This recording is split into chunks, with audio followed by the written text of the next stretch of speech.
Self evaluation का मतलब होता है अपना खुद का मूल्यांकन। और आप लोगों में से हमें लगता है कि कोई ऐसा व्यक्ति नहीं होगा जो सेल्फ इवैल्यूएशन अपना ढंग से किया होगा।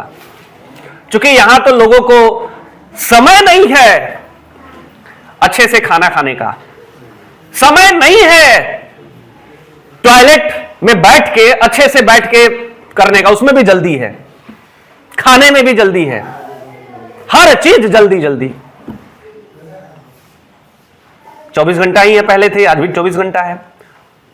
तो जब तक हम लोग सेल्फ इवैल्यूएशन नहीं करेंगे, जब तक पता नहीं चलेगा कि आखिर मैं हूं कौन, मैं क्यों आया हूं इस धरती पे, मेरा विजन क्या है, आने का लक्ष्य क्या है, कि आने का लक्ष्य यही है कि पैदा हुए, खाएंगे पिएंगे, पैसा कमाएंगे, चले जाएंगे, यही लक्ष्य है। ये तो लक्ष्य नहीं है। तो पहले अपने आप को जानना पड़ेगा कि मैं हूं कौन। ठीक है, तो इसके लिए आपको सेल्फ इवैल्यूएशन खुद का कीजिए। करने का तरीका क्या है सेल्फ इवैल्यूएशन का? तो करने का तरीका यह है, देखो कोई भी चीज अगर आप करना चाहते हो ना, तो चीजें दो बार आपके सामने होती है। एक बार सपनों में, सपना कौन सा? जो हम लोग खुली आंखों से देखते हैं। दूसरा रियलिटी में। दो बार होता है। एक बार आपको दिख जाता है कि कैसा है, खुली पिक्चर, खुली आंखों से। दूसरा रियलिटी में। तो जब तक हम देखेंगे ही नहीं सपना, ड्रीम देखेंगे ही नहीं, तो उसको रियलिटी में कैसे तब्दील करेंगे? हमारी चाहत ही है कि हमको 2 रुपया चाहिए, तो क्या 3 रुपया मिलेगा? नहीं मिलेगा। तो हमें अपने गोल को क्या करना पड़ेगा? बनाना पड़ेगा।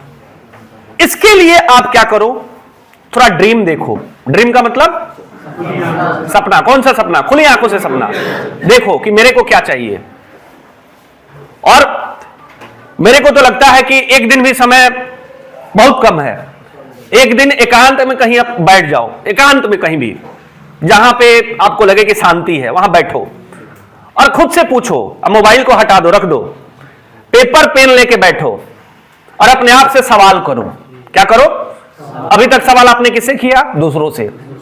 अपने से सवाल करो, वहां आंसर मिलेगा। सब कुछ वहीं छिपा हुआ है। दुनिया का हर आंसर आपको मिलेगा जिस दिन आप अपने से सवाल करना सीख गए। क्या सवाल करना अपने आप से?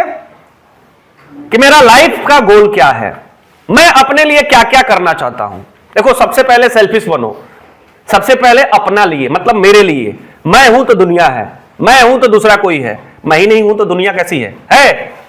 नहीं है। तो सबसे पहले आप अपने आप के बारे में सोचो कि मेरे को आने वाले 5 साल, 10 साल या जो भी आपका जीवन है, मेरे को क्या क्या चाहिए, उसको लिखो। सोचो और लिखो, सारा लिखो, एक एक चीज सोच सोच के। अब ये प्लान कर लो कि पूरा 70 साल 80 साल तक हमें क्या क्या चाहिए। संभव है? सोच पाओगे इतना दूर? नहीं। काहे? आदत नहीं है। लेकिन ये करो, इससे आयु भी बढ़ती है। साइंटिफिक रीजन है इससे आपके अंदर जीने की जो इच्छा है ना, बढ़ जाती है। और जब इच्छा बढ़ जाती है ना, तो आयु भी बढ़ जाती है ऑटोमेटिक। आदमी को रिसर्च बताता है, कैंसर हुआ है। स्टीव जॉब्स का नाम आप लोगों ने सुना है? एप्पल कंपनी के फाउंडर थे, जिसका आईफोन आप लोग देखे होंगे। 2004 में उनको कैंसर हो गया था। 12 में जाके उनकी डेथ हुई। क्यों इतना दिन जिए? तो उसी बीच में आपने देखा आईफोन, आईपैड, ये सब आया। तो पाइपलाइन में था कि नया चीज हमको दुनिया को देना है। जी गए। लेकिन यहां पे क्या है, अगर कैंसर आज हो गया तो कल से मरने की तैयारी। कितना जल्दी, मतलब कैंसर हो गया तो मरने की तैयारी शुरू हो जाती है। सारा काम बंद, रिलेटिव से मिलना वगैरह वगैरह, मतलब मरने की तैयारी बस। अब तो कुछ दिन के लिए तो मिल लेते हैं लोगों से। जबकि वो बंदा था कुछ नया, दुनिया को क्या दिया जाए उसके ऊपर काम कर रहा था। तो 8 साल लेके 12 साल, लगभग 8 साल वो लगभग वो जी गए। तो इच्छा अगर हमारे अंदर होती है ना, तो आयु ऑटोमेटिक बढ़ जाता है। इच्छा आयु का रिलेशन है साइंटिफिकली। ठीक है, तो आप देखो, ठीक है, और पूरा लिखो। ठीक है, आगे चेंज होगा, कोई प्रॉब्लम। अभी जो दिख रहा है उसको लिखो, पेपर पे लिखो। दूसरा, मेरा लक्ष्य मेरी मां के लिए क्या है? होता है ना कि मां के लिए ये करना है, वो करना है, ये खरीदना है, यहां घुमाना है, वगैरह वगैरह। तो लिखो, मां के लिए मेरे को क्या क्या करना है। पापा के लिए क्या क्या करना है, आपके ग्रैंडफादर है उनके लिए क्या क्या करना है, ग्रैंड मदर है उनके लिए क्या क्या करना है, चाचा के लिए क्या क्या हमें को करना है, चाची के लिए क्या क्या करना है, कुछ और घर में लोग हैं या जो आपके इंपॉर्टेंट लोग हैं। सबसे पहले तो एक लिस्ट बनाओ कि आपके जीवन में इंपॉर्टेंट लोग कितने हैं आपके, जिनके लिए आप कुछ करना चाहते हो। तो पाओगे कि वेरी फ्यू, है ना। इंपॉर्टेंट लोग आपके ब्लड वाले भी हो सकते हैं, बाहर वाले भी हो सकते हैं, आपके दोस्त भी हो सकते हैं। तो वो लिस्ट बनाओ और वहां पे देखो कि उनके लिए आप इंपॉर्टेंट हैं तो उनके लिए आप क्या क्या करना चाहते हो और उसको लिखो। इसके साथ साथ ये तो हो गया आपका परिवार का, इसके साथ साथ समाज के लिए मैं क्या क्या करना चाहता हूं। अब सोचोगे कि सर अभी तो मेरी खुद की हैसियत ही नहीं है, अभी तो मैं खुद अपने पैरों पे खड़ा नहीं हूं, तो ये सब क्यों सोचूं। सोचो, सोचोगे तभी होगा, नहीं सोचोगे तो नहीं होगा। जितना आदमी सोचता है ना, आदमी जितना सोचता है, सृष्टि जो है उसको कनेक्ट करने की कोशिश करती है और उससे थोड़ा कम उसको मिल जाता है, लेकिन मिलता जरूर है। ठीक है, एनर्जी है जो आपको मिलाने का प्रयास करती है। अगर आप किसी चीज को अगर अंतर मन से अगर आप कोशिश करो, चाहो, तो पूरा कायनात उसको मिलाने की कोशिश करती है या साजिश करती है जो आपको। ठीक है, तो आप लिखो, पूरा लिखो,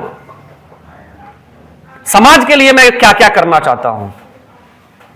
तो आप पाओगे कि समाज के लिए मैं लोगों के लिए जो बीमार लोग हैं उनके लिए मैं सेवा वाला शुरू करना चाहता हूं, एम्बुलेंस वाला शुरू करना चाहता हूं, बूढ़े लोगों के लिए मैं कुछ अलग करना चाहता हूं, है ना, मतलब कुछ एक्स्ट्रा करना चाहता हूं। अगर दुनिया भर के आपको विजन दिखेंगे समाज के लिए, इतना दिखेंगे कि जिंदगी छोटी पड़ जाएगी करते करते, तभी नहीं हो जाएगा।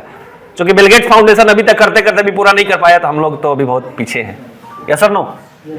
तो देखोगे ना तो मिलेगा, नहीं देखोगे तो नहीं मिलेगा। सोचोगे तो होगा, नहीं सोचोगे तो नहीं होगा। और यह आदत आपको अभी से डालनी पड़ेगी। इस आदत को बनाने के लिए ऐसा नहीं है कि आपका ₹1,00,000 महीना या 1 करोड़ रुपया महीना या 20,000 महीना हो तभी आप करोगे। आपके पास नहीं है, जो ही पैसा 1 ही रुपया है उसी से जो हो सकता है वो हम करेंगे।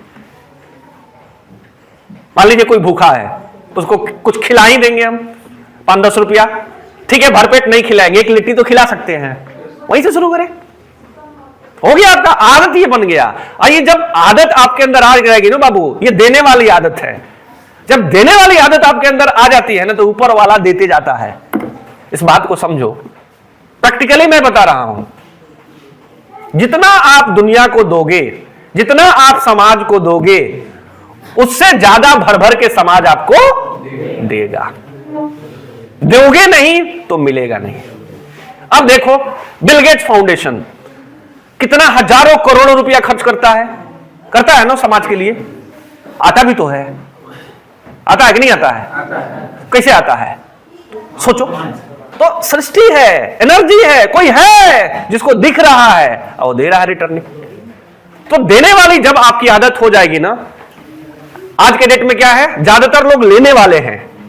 खींचो, गलत तरीके से जैसे तैसे खींचो, पैसा आना चाहिए, चाहे गलती से हो, रुला के हो, किसी को परेशान करके हो, है ना, किसी को टॉर्चर करके हो, किसी को झूठ बोल के हो, फरेब करके हो, ठग करके हो, किसी को यह बोल के हो कि तुम्हारा बेटा जो है कि सेक्स रैकेट में पकड़ा गया, इतना लाख दो नहीं तो वो पुलिस केस हो जाएगा, साइबर फ्रॉड, इस करके हो। बहुत सारे लोगों का इसमें जान चला गया, है ना, पैसे चाहिए। तो इस तरीके का सोच अगर जिसका भी होगा ना, वो जीवन में कभी आगे नहीं बढ़ सकता। आप देश के साथ गद्दारी कर रहे हैं, आप देश के लोग तो आपके अपने हैं ना, आप उन्हीं के साथ गद्दारी कर रहे हैं। तो जब तक आपके अंदर ये फीलिंग नहीं आएगी देने वाला, तब तक आप जीवन में आगे नहीं बढ़ सकते। दूसरी चीज है आपकी सेल्फ इवैल्यूएशन का। आप ये सब सोच लो, इंपॉर्टेंट लोग क्या हैं, कौन कौन से हैं, क्या करना है, और फिर जो जो करना है उसको गोल बना लीजिए। ठीक है, तो जो चीजें आपके दिमाग में चलती है ना, जो चीजें आपके दिमाग में चलती है वही चीज आगे चल के रियलिटी में होता है। सोचोगे तो डेफिनेटली होगा।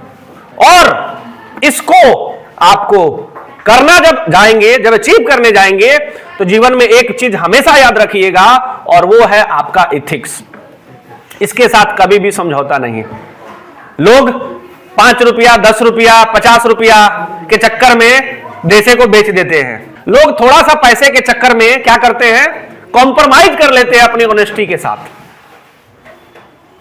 अगर आप कर रहे हैं तो समझिए कि आपके अंदर ये बहुत ही खराब आदत है, आपको जीवन में आगे बढ़ने नहीं देगा। इंसान को इस धरती पे सबसे ज्यादा चालाक किसको बोला गया है? इंसान को बोला गया है। इंसान के पास बुद्धि है, विवेक है सोचने समझने की। जब आपके अंदर ये सोचने समझने की क्षमता ही खत्म हो गई कि हम जो स्टेप ले रहे हैं वो स्टेप गलत है या सही है, तो फिर बचा क्या? मान के चलो कोई आदमी ने गलत कर दिया, ठीक है, और उसको फीलिंग नहीं हो रहा है, वो खुश है, तो उसको आप मार दीजिए, कोई फर्क नहीं पड़ता। वही हुआ कि सर को ले जाके दीवार में मारो अपने आप को, कोई पशु के समान है, कोई फायदा नहीं है। तो उसके अंदर ये समझ डाल दिए ना, तो समझिए कि आपने उसको पनिश कर दिया। एहसास हो गया सामने वाले को कि मेरे से गलती हुई, तो ये उसका पनिशमेंट हो गया, ना कि आप उसको मारते हो, डांटते हो, पीटते हो या लोग ठोक देते हैं। ये सब करने से कुछ नहीं होने वाला। तो इंसान के अंदर ये चीज मोराल जो है, इसको मोराल भी बोलते हैं, ये बहुत बड़ी पूंजी है। ये गया तो फिर कुछ बचा नहीं। आज के डेट में क्या हो रहा है, इसी चीज की कमी भयंकर होते जा रही है। क्या करोगे, कितने एग्रीमेंट करोगे, कितने नियम कानून आएंगे जी, कितने लोगों को जेल में डालिएगा आप? मान लीजिए कि देश में स्वच्छता को लेकर मान लीजिए लोगों के अंदर ये फीलिंग ना हो कि हम जो काम कर रहे हैं वो गंदगी फैलेगा, बीमारियां आएंगी, आप उसके ऊपर नियम बना दीजिए कि गंदगी करोगे तो आपको जेल में डालेंगे। तो जब तक लोगों के अंदर ये मोराल के ऊपर काम नहीं होगा, नियम बना दीजिए, ठीक है कुछ लोग डरेंगे, लेकिन तो जेलों में तो बहुत लोग जाएंगे, कितने लोगों को जेल भेजिएगा? शराबबंदी जो कानून है ये फेल हो रहा है, इसके पीछे कारण क्या है? कारण यह है कि शराबबंदी कानून लागू हुआ, वो ठीक है, लेकिन लागू के साथ साथ एक और काम होना चाहिए था, और वो होना चाहिए था जागरूकता। ग्राउंड लेवल पे लोगों को यह समझ में आया कि इसका फायदा क्या है, नुकसान क्या है। कहां कहां स्ट्रिक्ट करिएगा?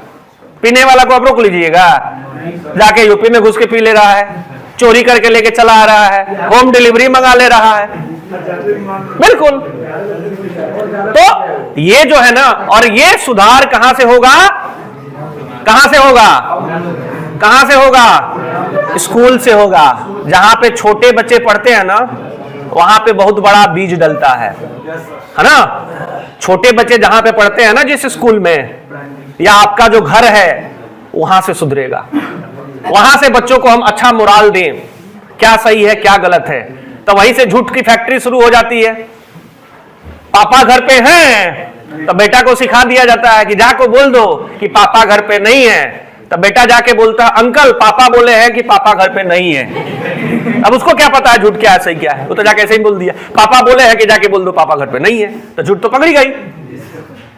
तो झूठ हम लोग वहीं से शुरू कर देते हैं, और हमको लगता है कि छोटी छोटी झूठ जो है ये तो कुछ नहीं है। नहीं, यही चीजें जो है ना सब ऊपर वाला देखता है, ठीक है, सब ऊपर वाला जो है देखता है। तो यहां से अगर आप कंट्रोल करेंगे, बच्चा स्कूल गोइंग जाता है तो बच्चा के अंदर क्या रहता है ना, उत्सुकता रहता है, वो देखता है क्या सही है क्या गलत है, तो जो उसको ज्यादा दिखेगा उसी ओर वो भागेगा।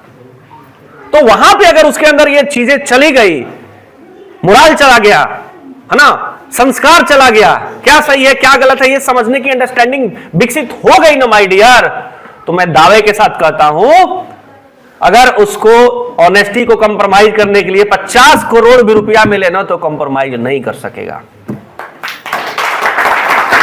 ये मोरल होना चाहिए लोगों का। पैसा तो सब कोई कमाता है ना, लेकिन पैसा से अगर बिक गए, आजकल समाज में डिसबैलेंस क्यों हो रहा है? जिसको जिस जगह पे मिल रहा है वहीं पे शुरू हो जा रहा है। आप सोचिए आपके पेरेंट्स कल के डेट में अगर आप सेफ्टी ऑफिसर बनते हो है ना, 50,000 रुपया महीना कमाते हो, ज्यादा खुश नहीं होंगे।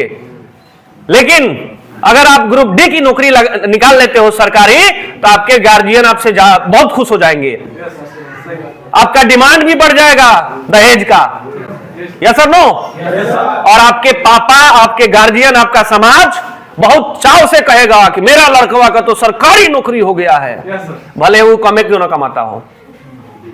ये मानसिकता है। अच्छा, ऊपर से और क्या कहेंगे लोगों से आपके गार्जियन, मतलब हम सभी के गार्जियन क्या बोलेंगे? अरे हमारा लड़कवा का तो बहुत अच्छा सरकारी नौकरी हो गई बा, ओकर ड्यूटी जानता रहो, ओकर ड्यूटी तो सोमवार से शुक्रवार होला ना, अब वो जाला 10 बजे से ड्यूटी होला तो 11 बजे जाला तो काम का बैठल रहेला चुपचाप, वही में वो खुश है। अरे भाई इसका टाइम काटना भी अपने आप में बहुत बड़ा चैलेंज है। हमको तो लगता है थोड़ा सा समय खाली हो जाता है तो लगता है कि सबसे बड़ा चैलेंज है। तो लोग इसमें खुश हैं कि उनको बैठ के पैसा मिल रहा है, उसी में वो मजे में है। तो जब समाज के ज्यादा वर्ग जब ऐसे सोचेगा तो परिवर्तन, रेवोल्यूशन कैसे आ सकता है?